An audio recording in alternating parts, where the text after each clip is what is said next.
আসসালামু আলাইকুম ওয়া রাহমাতুল্লাহ। আসসালামু আলাইকুম।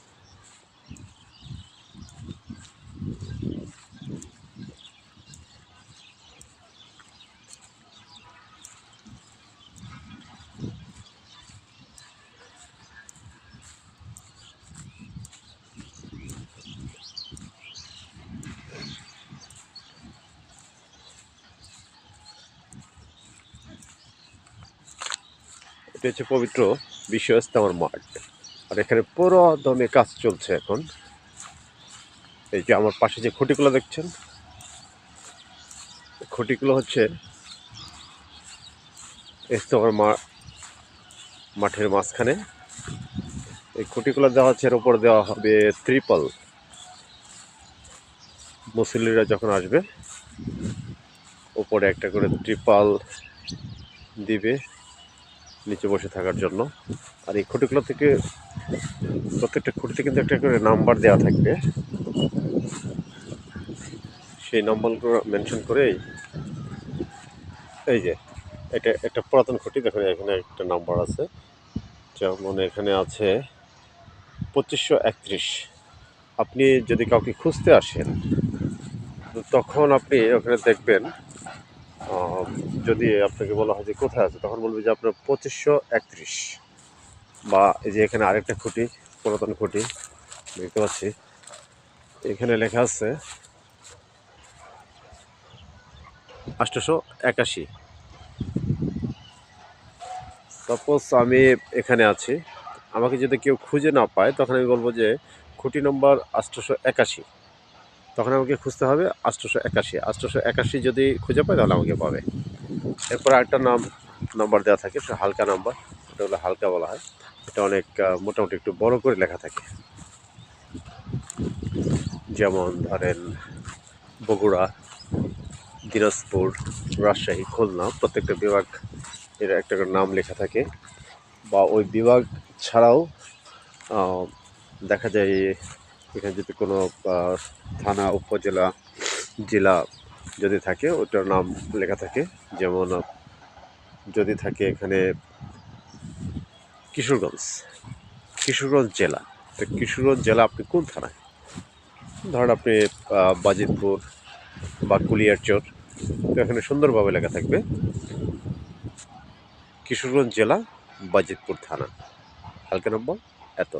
এভাবে কিন্তু একজনকে খুঁজে বের করা খুবই সম্ভব। আর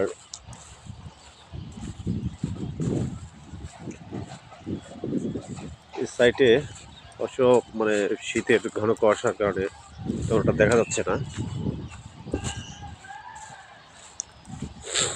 তবে প্রত্যেকটা হচ্ছে দূরে দূরে টয়লেট। টয়লেট পাশ দিয়েই দেখুন ইটের সলিংয়ের একটা করে রাস্তা আছে মাঝে মধ্যে। সেই রাস্তাগুলো একটু বড় করে লেখা থাকে। যেমন 3 নম্বর রাস্তা, 2 নম্বর রাস্তা, 5 নম্বর রাস্তা, এরকমভাবে রাস্তা লেখা থাকে। তো রাস্তা ধরে ধরে আসতে হবে।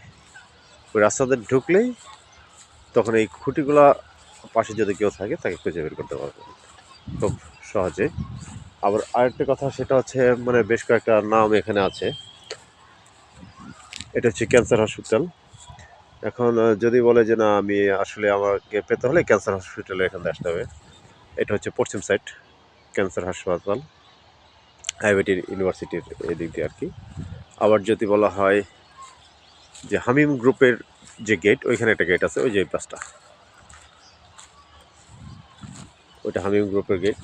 আবার যদি বলা হয় টঙ্গী স্টেশন রোড গেট, তাহলে ওই পূর্ব দিকে কর্নারে ওইখানে একটা গেট আছে। আবার যদি বলা হয় বাটা গেট, তাহলে বাটার এখানে একটা গেট আছে। হ্যাঁ, এখনও মানে কাজ শেষ হয়নি, কাজ শেষ হইতে অনেক সময় লাগবে। সবেমাত্র খুঁটিগুলা, শুধু খুঁটিগুলা গাড়া হচ্ছে। আর এটার যে মঞ্চটা, মঞ্চটা সাধারণত কিন্তু আসলে নদীর পাড়ে করা হয় না। নদী থেকে একটু প্রায় এই যে এই অংশটুকু, এই উঁচা যে অংশটুকু, সাধারণত এই উঁচু অংশটিতেই সাধারণত মঞ্চটা করা হয়ে থাকে অনেক সময়। আমাদেরও দেখাচ্ছি এই উঁচু অংশটিতে মঞ্চ করা হচ্ছে। এখানে মঞ্চটা করা হয়, মঞ্চ করা হলে ওখানে সাধারণত বাঁশগুলো একটু উঁচু করে বাঁধা হয়। উঁচু করে বাঁধা হয়, উঁচু করে বেঁধে ওখানে মঞ্চ তৈরি করা হয়।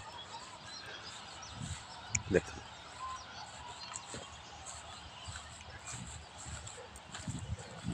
এই একটা খুঁটিতে বড় করে ঝোলানো আছে। কীভাবে একজনকে আপনার এলাকার মুসল্লিদের পাওয়া সম্ভব? 2501। ওই দূরে দেখতে পাচ্ছি আরেকটা 2311।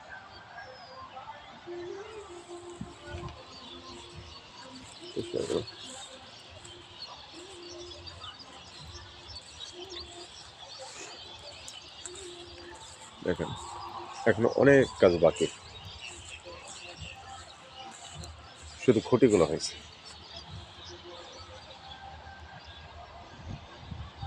অনেক কাজ বাকি আছে এখনো।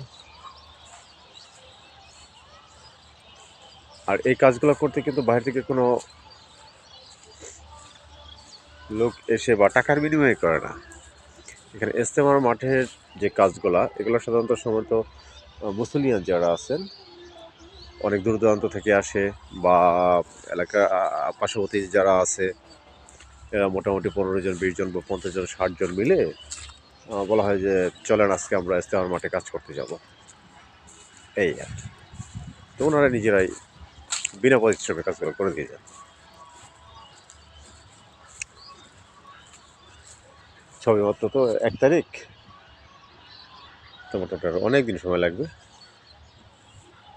আমার যদি আসা হয় আমি আপনাদের আবারও দেখাবো, যখন আপনার উপরে যে মানে ত্রিপলগুলো অর্থাৎ ছালার যে চটগুলা দেয়া হয়, তখন আমি আবার দেখাবো। সমস্যা নেই। যে বাঁশগুলো ফেলে রাখা হয়েছে, বাঁশগুলো এখানে গাড়া হবে। তারপর এই দিক দিয়ে কারেন্টের লাইন টানানো হবে প্রত্যেকটা খুঁটিতে খুঁটিতে। আর টয়লেট সাধারণত ওই পাশের যারা যেনারা পড়েন ওই দিকটাতে যান। আবার টয়লেট সাধারণত এই পাশটাতেও করা হয়, এই পাশটাতেও করা হয়।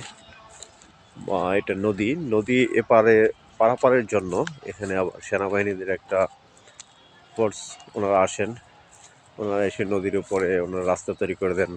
রাস্তা মোটামুটি হয়ে যায় প্রায় 4 থেকে 5টা রাস্তা হয়ে যায়। যেমন ওই পাশটা কর্নার একটা হয়, এখানে একটা হয়, ওই পাশটাতে একটা হয়, ওইখানে একটা হয়। ওকে, আল্লাহ হাফেজ, ভালো থাকবেন সবাই, দেখা হবে অন্য আরেকদিন, কথা হবে অন্য আরেকদিন। আসসালামু আলাইকুম ওয়া রাহমাতুল্লাহ।